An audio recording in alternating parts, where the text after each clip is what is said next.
John Cena's final run was supposed to be legendary, but instead it's been one of the biggest letdowns in WWE history. Today I'm not only going to show you exactly why his retirement tour has been a disaster, but also how I would have booked it to make it much better. Disclaimer for this video, I'm only going to be looking at the pay-per-view matches and segments, not any SmackDowns or Raws. Starting off, last year John Cena came out and said that in 2025 it'll be his last year being a full-time professional wrestler, his last appearance in each city, his last appearance on each pay-per-view card, and his last chance to accomplish all his goals. This led to him entering the 2025 Royal Rumble, in which he was last eliminated by Jey Uso. At the post-show press conference, John Cena then automatically entered himself into the Elimination Chamber match to challenge Cody Rhodes for his WWE Championship at WrestleMania. Cena then won this match with the help of Seth Rollins attacking CM Punk, and then afterwards turned heel, selling his soul to The Rock to attack Cody Rhodes. With no follow-up from The Rock, John Cena then went on to win his 17th World Championship from Cody Rhodes at WrestleMania 41 with the help from Travis Scott. He then had a match with Randy Orton at Backlash, in which R-Truth interrupted, leading to a match with R-Truth at Saturday Night Main Event, in which he won as well.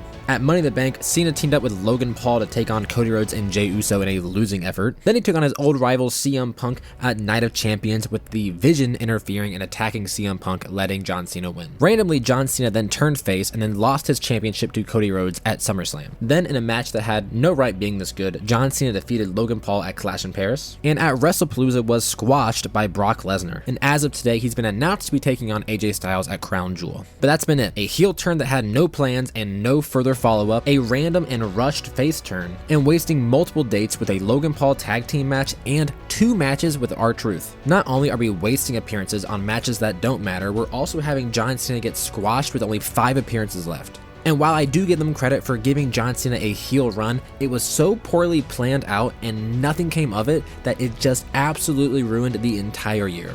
With that being said, let me show you how I would have booked John Cena's retirement tour. There are a couple things I really liked. I do think John Cena losing at the Royal Rumble was the correct decision, although I don't think Jey should have won. I'm going to say that LA Knight was the winner, last eliminating John Cena. It truly doesn't matter in the long term of this booking, but I think LA Knight should have gotten a WrestleMania moment. I'm also going to keep everything that happened at Elimination Chamber except for the heel turn. So John Cena is going to win the match with Seth Rollins attacking CM Punk, setting up that triple threat at WrestleMania, but John Cena still wins and he does not attack Cody Rhodes or align with The Rock. At WrestleMania, John Cena is going to defeat Cody Rhodes, and they're going to have that match they had at SummerSlam, but at WrestleMania, because I think winning that 17th world title deserved the WrestleMania main event. It did not deserve Travis Scott being the one to interfere to allow John Cena to win. So John Cena, Cody Rhodes go out, have a match of the year candidate, and Cena wins that 17th world title before going to Backlash to have a match with Randy Orton, and I think John Cena should win this without any interference from R-Truth. I love R-Truth. They can have moments on SmackDown and Raw, but I don't need him anywhere near the pay-per-views. After Backlash, John Cena is going to defend his WWE Championship against Braun Breaker at Saturday Night Main Event, and I think John Cena should retain. I debated having Braun be the final opponent and winning a championship off of John Cena, and I do like that idea,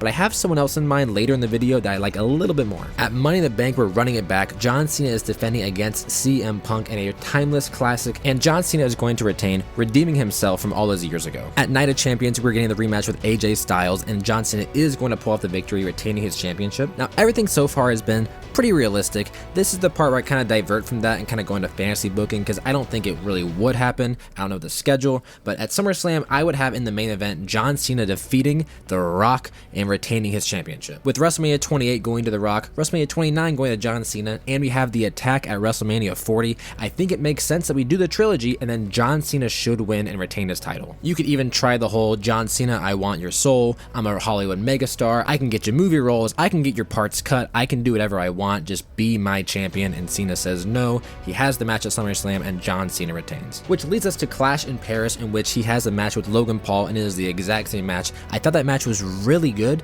and I want to have that build up for Logan Paul to go in the ring with someone like John Cena and prove that he didn't quite win the big one, but he deserves being in that spotlight. Now, this is where things are interesting. We have WrestlePalooza, and this is the first pay-per-view on the ESPN, and I'm going to have a big shock to open the ESPN era, and I'm having John Cena lose that WWE Championship to Seth Rollins. In this world, Seth Rollins does not win Money in the Bank, so he doesn't cash in at SummerSlam, so he is going to challenge John Cena and get a hold of that championship with interference from the Vision. This is going to allow Seth Rollins and the Vision to have that WWE Championship storyline we have going on currently, and take John Cena out of the picture to allow him to pursue other things that don't need the WWE Championship. At Crown Jewel, I'm actually having John Cena win the Intercontinental Championship from Dominic Mysterio because the Judgment Day finally turns on Dominic. They're all heels. This makes Dominic Dominic an organic babyface, but John Cena does win the title. I think I have it as John Cena going to win clean, and then the Judgment Day with no longer any need for Dominic Mysterio. They attack him afterwards. John Cena makes the save. From there, we have only 2 appearances left. We have the Survivor Series War Games, and we have his retirement match at Saturday Night Main Event. At Survivor Series, I'm going to have John Cena successfully defend his Intercontinental Championship against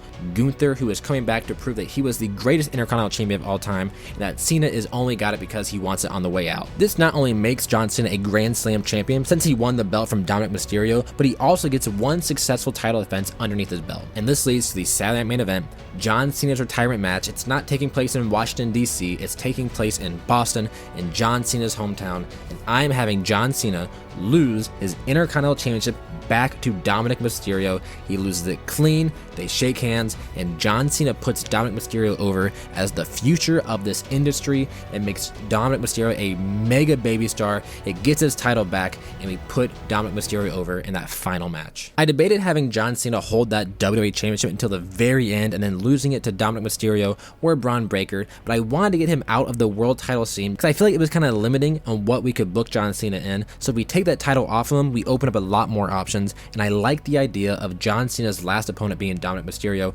Intercontinental title or not, I think Dominic deserves that rub because I really think Dominic is going to be one of the next futures of this franchise in the next 10 years. He's main eventing multiple WrestleManias. He's a multi-time WWE champion. There's just so much potential I see in Dom, and I think being the one to finally beat John Cena at his last match would be huge for him. But with this run, we don't get a John Cena heel turn, and we do kind of play the run back the favorites, run back the hits against, Orton, CM Punk, AJ Styles, The Rock, and I like that. For a retirement tour, it's cool to go out there and venture out and try a heel turn, try this or try that, but you have to have a plan. We can't go week by week trying to plan a John Cena heel turn. That's flat. No one's going to be there with The Rock. Travis Scott falls out, and why are we having a rapper, a part of the greatest of all time's first time heel turn? It makes absolutely no sense. So if we're going to do a rushed heel turn that absolutely sucks, or let John Cena be a babyface, let's just run the hits. Every city comes in, it's John Cena's last time here.